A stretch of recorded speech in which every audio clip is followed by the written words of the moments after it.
Bom, nesse vídeo você vai entender o porquê que você não emagrece mesmo quando você come pouco. E eu me compadeço de você porque eu tenho a mesma dificuldade. Dani, se eu soltar a mão na alimentação assim, ó, facilmente eu ganho peso.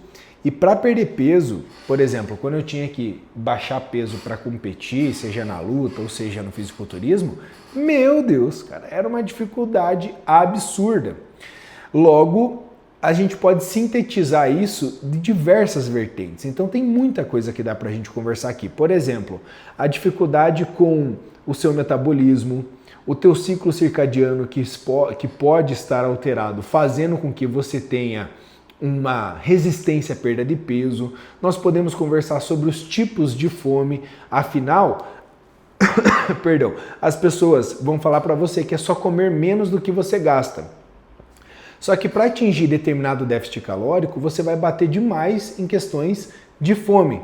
E uma vez que você bate na sua fome no processo de emagrecimento, você automaticamente não consegue seguir a dieta, elevando o seu consumo calórico, fazendo com que você de fato tenha dificuldade ou resistência à perda de peso. E nós temos também as questões sociais, então o ambiente que você está inserido pode de fato fazer com que você tenha essa dificuldade no ganho de peso. E aí eu separei alguns bullet points aqui, quando eu estiver olhando para o lado é porque estou olhando para o meu bullet point, e nós temos essa visão, essa abordagem mais simplista da coisa. Deixa eu só aqui. Nós temos essa abordagem mais simplista, que é só comer menos do que você gasta. Pô, será que de fato é isso, cara? Tem muito mais coisa envolvida, né? A gente acaba ignorando a raiz do problema. Hoje eu estudo também a psicanálise, além de nutricionista e treinador, e o que eu mais vejo é que as pessoas querem fazer a educação, a reeducação nutricional. Mas, por vezes, as pessoas nem aprenderam a comer, meu anjo. Calma. Por exemplo, o Samuel, meu filho, hoje, ele já sabe. Ele mesmo fala, papai, se comer muito doce, fica barrigudo. Pô, já sabe, ele já tem aquela percepção. Se você dá uma maçã, uma fruta para ele, uma salada, ele vai falar, isso aqui é saudável. Então, quando você tem essa balança, beleza. Só que, como você aprendeu a seguir isso? Porque se eu falar para você, pô, um prato de arroz e feijão ou uma feijoada aqui, aquelas bem suculenta mesmo, não o mais gostoso, mas o mais saudável, você automaticamente vai optar pelo arroz e feijão, a carne. Mas por que você não segue? Isso está mais proposto dentro lá da nossa raiz do nosso problema, que foi na introdução alimentar. Com quem você aprendeu a se alimentar? Esse termo, essa ideia é muito interessante, porque por vezes você aprendeu com a sua mãe, que com a sua mãe aprendeu com a sua avó e assim sucessivamente. Mas a alimentação que as pessoas tinham antes, obviamente não se preocupava com macronutriente, com proteína, com carboidrato, com gordura, com longevidade. As pessoas estavam pensando em outras coisas. Inclusive a nutrição, muito antigamente, a questão de 10, 15 anos atrás, era completamente diferente do que a gente vê hoje. Por exemplo, eu lembro que a primeira nutricionista que eu fui, quando eu era bem pequenininho, que eu era um pouquinho gordinho, cara, a questão era torrada e chá, entende? Hoje em dia, nossa, raramente eu vejo alguém prescrevendo isso, porque não gera aderência ao plano alimentar. E a evolução foi por duas pontes.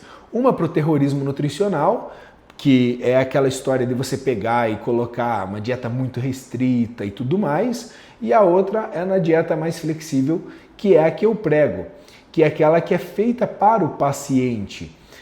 E então, da onde você surgiu, como você aprendeu a lidar com essas situações? Por exemplo, também, você ficou nervoso, aconteceu alguma coisa, toma uma água com açúcar.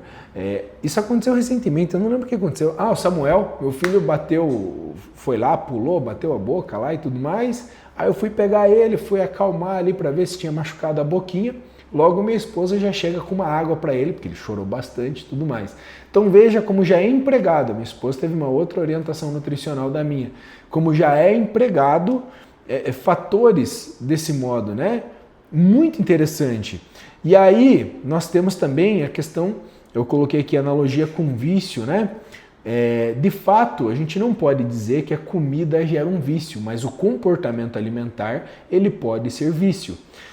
E isso é muito interessante, porque as áreas do seu cérebro, associados a esse comportamento vicioso, está associado também com as mesmas áreas acionadas quando você usa de drogas ilícitas. Isso aqui é muito interessante. Por isso que algumas pessoas falam que o alimento vicia. Não, ele não tem a capacidade de gerar essa necessidade, uma abstinência, mas o comportamento sim. Nosso 95% das nossas ações é baseado dentro do inconsciente.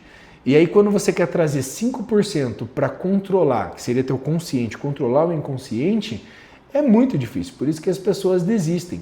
Então, comer pouco não quer dizer que você vai emagrecer. E quando você vai comer pouco, muita coisa tem que acontecer.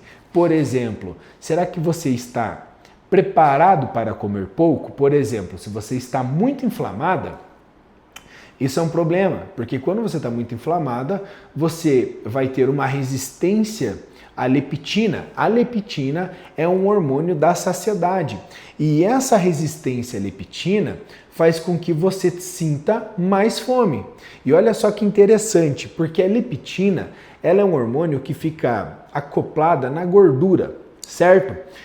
Então você pensa assim, então uma pessoa que tem obesidade tem mais leptina. De fato, ela pode ter mais leptina, afinal ela tem mais tecido adiposo.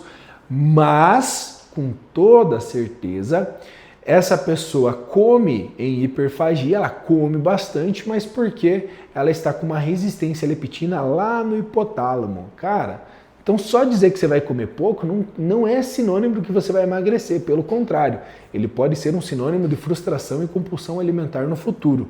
Muito interessante, né?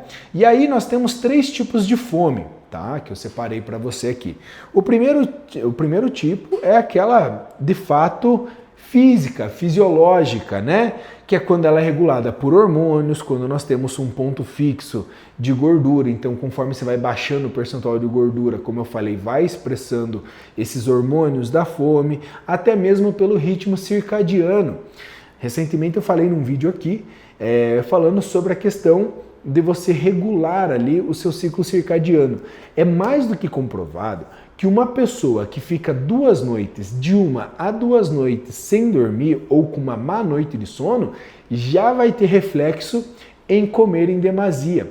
O que eu consigo interpretar dessa situação é a seguinte: o teu corpo ele não entende muito bem quando você está com falta de energia porque não dormiu direito ou porque você não comeu. Então ele vai entender assim, se está com falta de energia, o indivíduo está acordado, eu vou colocar ele para comer mais porque ele precisa suprir a demanda de atividade que ele tem para fazer. Isso aqui é muito interessante, cara, porque tem ratinhos assim, tem 2 estudos que eu quero citar aqui. O primeiro estudo é a questão dos ratinhos. Eles pegaram os ratinhos, tá?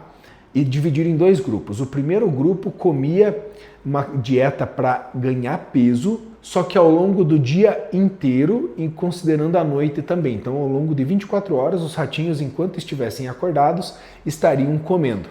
Logo, eu não sei se rato dorme, cara. Rato dorme? Uma dúvida aleatória, né? Olha o TDAH batendo.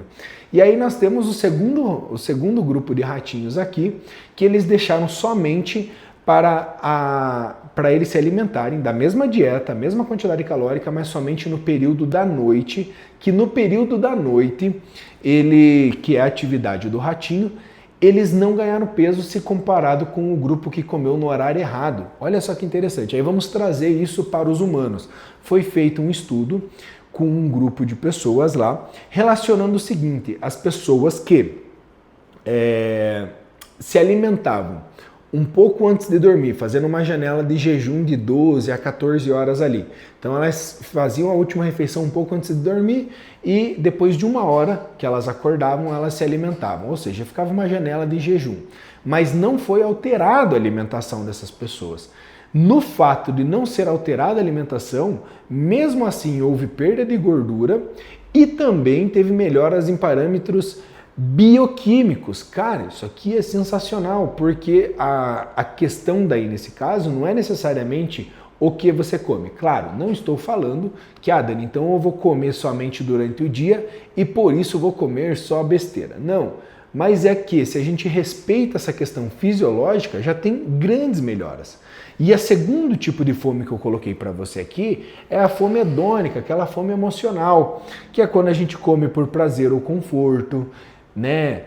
A pessoa está procurando um alívio na comida. E é muito comum, cara, muito comum. E eu acho legal porque, como eu atendo ou de consultoria online ou de paciente físico presencial aqui da minha cidade, o que acontece? Como eles não conhecem outras pessoas, eles acreditam e se sentem culpados quando eles falam que estão comendo por emoção ou às vezes, tipo, conseguem entender que, pô, tá estressado, tá ansioso, vai acabar comendo.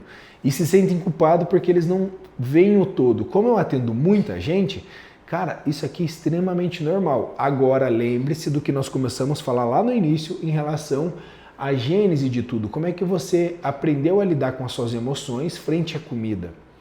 E isso vai refletir nos dias de hoje, bem como eu falo isso para o Samuel, por exemplo. O meu filho, quando é criança, tem 4 anos, quando você pega e ele está entediado, ele começa a abrir mais a geladeira, ele começa a querer uma fruta, ele vai querer um iogurte, e aí eu tenho que chegar nele e falar, filhão, vem cá com o papai. Agora você só está entediado, você não está com fome, porque você acabou de comer. E aí nesse momento que eu peço para ele brincar, que vou brincar com ele, ou seja, ele só estava entediado.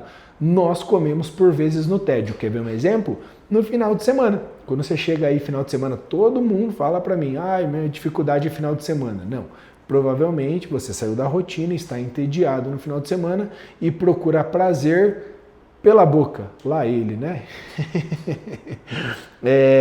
Em relação a isso também é interessante, porque eu lembro de uma cena uma vez do Samuel, cara, ele estressado e tal, e queria chocolate, e queria brigar lá, e choro pra todo lado, e minha esposa briga de um lado, ele briga do outro.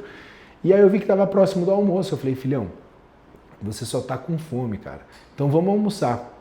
E aí ele almoçou, eu ainda falei pra ele, ó, se você comer bonitinha a comida, depois você come teu chocolatinho. Ele almoçou e nem pediu mais o chocolatinho. Então, interpretar essas sinalizações das emoções e entender que se o problema não é a comida, não se resolve com comida. Anota isso, né? Deixa aqui nos comentários. Se você chegou até aqui até agora, deixa aí nos comentários. Se o problema não é comida, não se resolve com comida. Agora, consciência de você entender o que você de fato está sentindo. Interessante isso aqui, né? E aí nós temos uma fome que eu chamei de fome condicionada. Por exemplo, o próprio comportamento. Todos os dias você almoça, então às vezes mesmo que você não esteja com fome, vai bater no horário, automaticamente você vai lembrar de comida. Ou às vezes o teu social, você está sentada numa mesa junto com pessoas que estão comendo, você não estava com fome, mas decide então comer. Ou às vezes você passa na frente de algum lugar e aí sente o cheiro, sente vontade e aí come. Isso aqui é muito interessante, né? Nós temos também a questão dos hormônios que regulam tanto a saciedade como também o armazenamento e a fome. Esse aqui é um ponto interessante, porque às vezes você está comendo demais e, como eu falei, você pode estar inflamado. Então, olha só, os hormônios que regulam a saciedade podem ser o peptídeo Y, que são proteínas, as colicistocinina, os baroreceptores, o próprio GLP-1, por exemplo, o Mounjaro, o Ozempic, são análogos ao GLP-1. Então eles mimetizam esse hormônio para então diminuir o teu esvaziamento gástrico e fazendo com que você se sinta sem fome por um longo período. Inclusive tem pessoas que não respeitam isso e comem por ansiedade e aí passam mal. Tem diarreia, tem dor de estômago, tem náusea, tem vômito, tem dor de cabeça. Normalmente é porque não respeitou, afinal tem um fármaco direto ali agindo no teu trato digestivo. Então se você não respeitar, tá tudo bem, haverá os colaterais sobre. Interessante, né? Bem como nós já temos daí a questão do armazenamento. E aqui até eu vou dar uma ajustada, porque eu vou relaxando, conversando aqui. Nós temos a questão da insulina, que de fato eu vejo vocês comentando aqui, ou nos comentários, ou colegas que tem aqui no YouTube, falando sobre a questão da insulina, dieta da insulina. De fato, quando você está com a insulina mais alta, você tem mais acúmulo de gordura. E quando você tem mais acúmulo de gordura, obviamente, mais inflamado fica, ou seja, só que isso não quer dizer primeiro de tudo, para você ter a certeza da tua insulina atual, você vai ter que fazer exame. Se ela estiver acima de 7, 8, ainda não é um estágio de pré-diabetes ou diabetes, mas já demonstra que tem uma baixa sensibilidade a essa insulina. E como que a gente pode, então, atravessar essa barreira de somente a alimentação frente à sensibilidade à insulina? Com aeróbico em jejum, cara. O aeróbico em jejum é um santo remédio para melhorar a sensibilidade à insulina. Se porventura você tenha diabetes ou pré-diabetes, enfim, cara, o aeróbico em jejum e a musculação ajuda demais, tanto pela sensibilidade à insulina e a musculação pela mecanotransdução, que faz baixar a glicemia ali. Mas, de fato, quando ela está alta ou quando ela está expressa, você vai ativar o modo do seu corpo anabólico, ou seja, de estar construindo, seja massa muscular, se sinalizado pela musculação, ou até mesmo gordura quando você come em demasia. Mas, de fato, a insulina ela é um hormônio que a gente tem que observar, bem como a grelina. A grelina já é um hormônio da fome. Então, quando você está com a insulina baixíssima, começa a subir grelina. E dessa maneira você vai sentir mais fome. Aí olha só o problema. A mulher como um todo, ela já teria que comer menos calorias se comparado com o homem, afinal a massa corporal é completamente diferente. Massa corporal, a própria idade, histórico de atividade física, a atividade física, densidade muscular, enfim, tudo isso vai alterar o quanto você deve ou não comer. Só que em base, a mulher tende e precisa comer menos do que se comparado com o homem. Só que se ela come muito menos, se ela fala assim, tá bom, então se a meta é comer menos do que se gasta, vou comer o mínimo possível, ela vai expressar muito hormônios, por exemplo, como essa grelina, que vai gerar mais fome, e aí se não ajustado, ela vai ter um ganho de peso, um rebote. Por exemplo, hoje eu vou atender um paciente logo mais, depois desse vídeo, que tomou Monjaro, perdeu lá seus 20 quilos e o relato dele antes de chegar para a consulta era esse, que ele precisava cortar essa fome. Sinceramente, não tem como. Haverá um pequeno rebote e minha preocupação não é com o rebote, mas sim com ele, cara. O quanto você consegue se controlar com a comida. Percebe que não é só comer menos ou só falar para o paciente coma menos calorias do que se gasta. Isso de forma é uma forma simplista e genérica, mas funciona. Se você comer menos, você vai emagrecer. Agora, o quanto, comer menos calorias, né? O quanto e quão longe você vai sustentar isso. E aí entra alguns detalhes aqui. Por exemplo, alimentos ultraprocessados. Se você é uma pessoa que durante a semana segue bem a dieta, mas final de semana você chuta o balde, aí nós entramos nessa questão. Pô, os alimentos ultraprocessados, eles vão te inflamar, eles são projetados para minimizar a sua saciedade. São pobres em fibras, pobres em proteínas, geram pico de glicose, pico de insulina, eles realçam demais o sabor, o que inflama as papilas gustativas. E pensa comigo aqui, pô, tenta tomar uma coca e depois tomar um suco. Tenta comer um chocolate, seja ele qualquer que for, e depois tenta comer uma banana. Por mais que o suco, um exemplo, né, ou a banana tenha um sabor e seja prazeroso, quando comparado e muito próximo, ele anula o sabor, porque o outro tem muito mais intensidade, muito mais explosão de sabor. E se você não interpreta isso e não entende isso, obviamente, Daniel, eu fico comendo esses alimentos de forma recorrente, você sempre vai precisar de explosão de sabor. E aqui entra um ponto muito interessante, já que a gente começou falando sobre introdução alimentar, a criança em si, ela não precisa do mesmo sabor que você precisa. Você provavelmente está inflamado, então, se você tem que comer abacate com açúcar, a criança só o abacate já é o suficiente que ela vai sentir o sabor de fato do abacate. Se você precisa, vou dar um exemplo aleatório aqui, cara, você precisa colocar muito sal na comida, a criança não precisa, afinal, para ela o sabor da comida já é o suficiente para o prazer dela. Inclusive está também no prazer da deglutição, enfim, porque é uma área erógena, enfim, aí a gente entraria para a psicanálise também. Você consegue compreender isso? Isso é muito interessante. Aí o que acontece? Nós precisamos hackear isso, nós precisamos dar um passo além e colocar a fisiologia em frente para que você consiga se controlar. Eu não sei se eu estou deixando muito técnico essa aula, se tiver, basicamente está uma aula, né? Me avisa aqui embaixo nos comentários. Mas realmente, se você não quer falar de comer menos, gastar menos, comer menos do que se gasta, a gente precisa ir um pouco mais a fundo e trocar esse tipo de ideia, né? Quando a gente pensa em hackzinhos aqui, eu já falei em outros vídeos, cara, sempre comer a proteína antes. Se você está num estado de não controle alimentar, tenta comer a proteína, tenta comer as fibras, depois o carboidrato.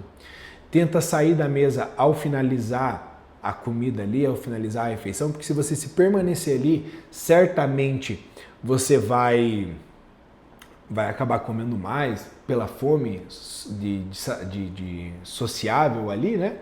Por estar socializando. Então, esse daqui é um hackzinho. Uma caminhada, como eu falei, já te ajuda bastante, principalmente quando ela está em jejum. Tem alguns manipulados, mas esse eu deixo para passar para os pacientes que fazem minha consultoria online. Inclusive, se você gostaria que eu montasse sua dieta, que eu montasse o seu treinamento, que te acompanhasse, para que de fato você iniciasse um plano e conseguisse seguir esse plano a longo prazo, né? Eu não vou te ofertar um jogo rápido, perca 20 quilos. Cara, se você perder, sucesso, eu vou ficar muito mais feliz do que você, porque eu trabalho por isso, eu tenho tesão por isso.